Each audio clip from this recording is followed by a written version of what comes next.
Hello, Daniel Carney here from Good Life Financial Advice.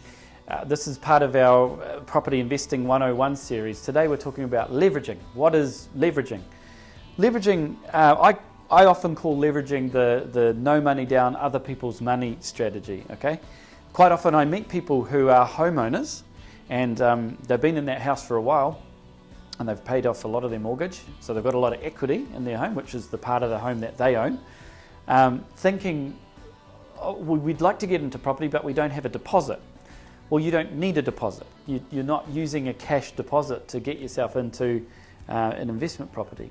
So what leveraging is basically, the easiest way to think about it is every dollar of equity you have in your home is worth about 4 or 5 outside of your house. And that's leveraging.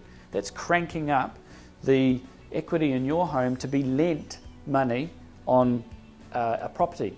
And the banks obviously will do these strategies because they're comfortable with the end product that's securing that money that they're giving to you, which is a house, right?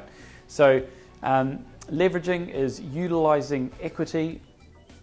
In one respect, it's utilizing equity in your home to borrow money to purchase an investment property. But of course, if you've got savings, it's the same thing as equity. You can leverage that to be lent a chunk load more from a bank or a lender to purchase property. So it's the other people's money strategy. Now, where this becomes a no-brainer is if, and how a lot of people really catapult their wealth ahead, is if you've purchased something worth hundreds of thousands of dollars that you didn't have to save, any incremental jump in that is worth a lot to you, because that's your growth. That doesn't have to go to the bank or anyone else.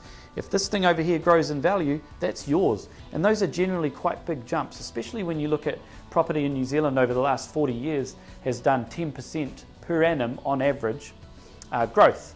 So even if you didn't jump this thing up by 10% every year, even if it was 1% or 3% or 5% or whatever, those are quite big jumps in your wealth if you think about it. So leveraging is a very powerful form of investing. It comes with risk, so you need to get the right advice. But for most people, it is how they are able to secure financial independence in their later life, because most New Zealanders physically cannot save their way to financial independence. They need to think about other strategies, and leveraging is a core strategy that we go through with our clients. So that's what leveraging is. I hope that helps. I hope it makes sense, and it really is the rock star of investment strategy for most people that we come across.